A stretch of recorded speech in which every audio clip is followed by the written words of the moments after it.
Kita semua pasti sudah tahu siapa Erick Thohir dan Adian Napitupulu.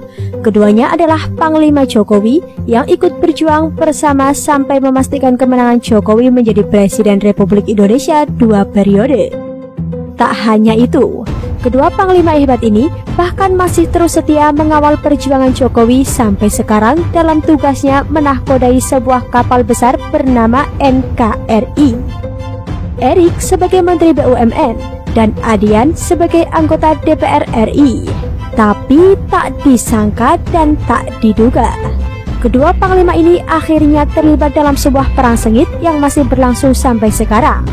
Awalnya kita sangat menyayangkan perang terbuka ini, tapi minggu kemarin 2 Agustus 2020, dalam sebuah acara bertajuk Ngopi Kritis bersama jurnalis yang mengangkat hot issue rekrutmen 7.200 direksi dan komisaris BUMN antara transparansi dan kewenangan dengan 4 narasumber keren, yakni Niluh Cilantik selaku pengusaha, praktisi sosial relawan Jokowi, ada juga Adian Napitupulu Sekjen PENA 98, Nyoman Gede Antaguna, Ketua DPD KNPI Bali, Dr. Ibe Rarendra Swastama SHMH, akademisi dan praktisi hukum.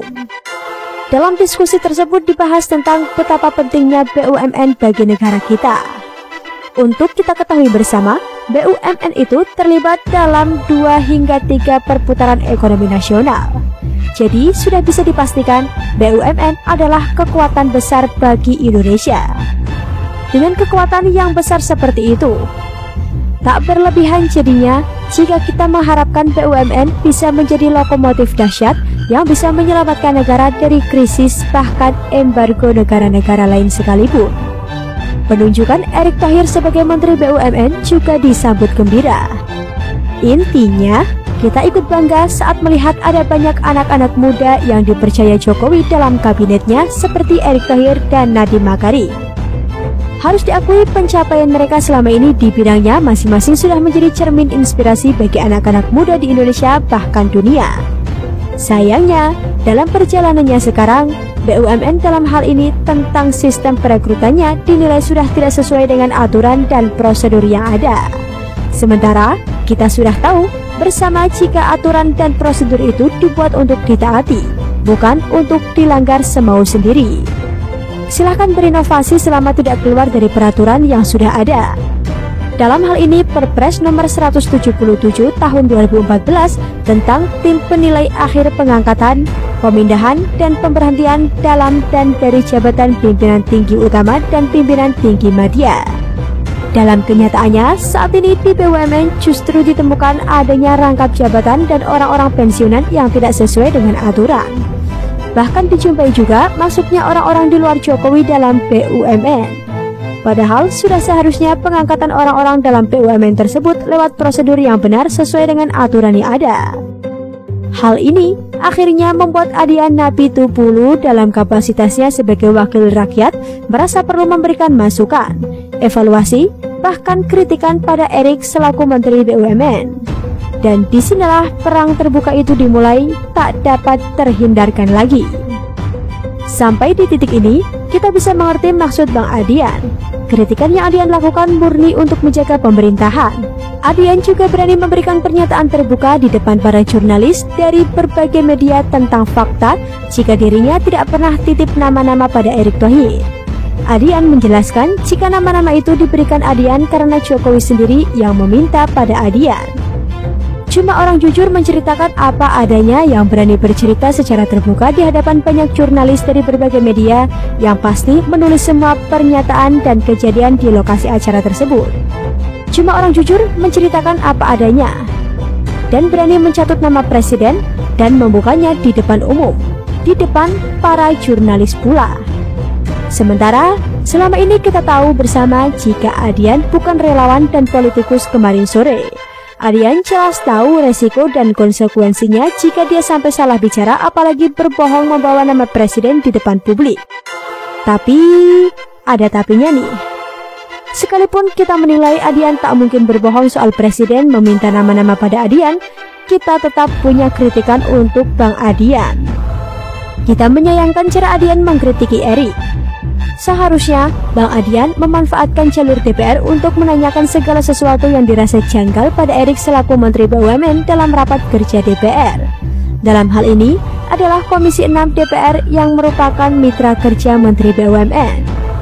Taruhlah pun Adian yang saat ini tercatat sebagai anggota Komisi 7 DPR yang memiliki ruang lingkup tugas di bidang energi, riset dan teknologi, serta lingkungan hidup tidak bersinggungan langsung dengan Menteri BUMN. Adian sangat bisa mengandalkan kolega-koleganya yang ada di Komisi 6 untuk menyampaikan semua pertanyaan dan unek-uneknya.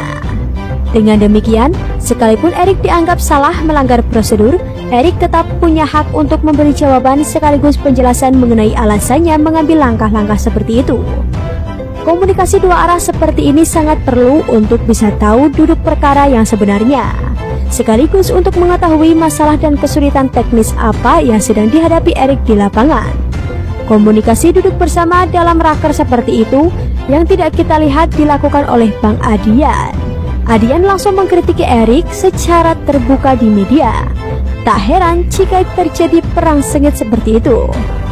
Kita tidak sedang membela Adian maupun Erik. Kita sadar sepenuhnya mereka berdua punya kekurangan dan kelebihannya masing-masing. Dalam penilaian, Adian lupa jika Erik itu pengusaha elit, bukan aktivis yang terbiasa bicara ngeblak to the point apa adanya. Erik juga lupa jika Adian itu aktivis yang terbiasa turun langsung di jalanan. Ya, dari sinilah akhirnya jadi menikmati perang terbuka di antara mereka. Karena pada dasarnya kita tahu mereka berdua berjuang bersama Jokowi untuk Indonesia yang lebih baik lagi ke depannya. Kita sama sekali tidak meragukan itu. Jika perang terbuka ini justru bisa menjadikan sarana cek dan recheck sekaligus koreksi bagi BUMN agar bisa lebih baik lagi ke depannya, ya silahkan dilanjutkan. Selama tidak merembet ke masalah personal, ya monggo. Akhirnya, kita bisa mengambil kesimpulan, perang terbuka antara Erik dan Adian ini justru bagus karena akan membuka kotak Pandora yang sekian lama tertutup. Dengan demikian, ular-ular berudak yang sebelumnya bersembunyi dalam semak belukar yang akhirnya tersibak gara-gara pertarungan dua panglima ini akan keluar dengan sendirinya.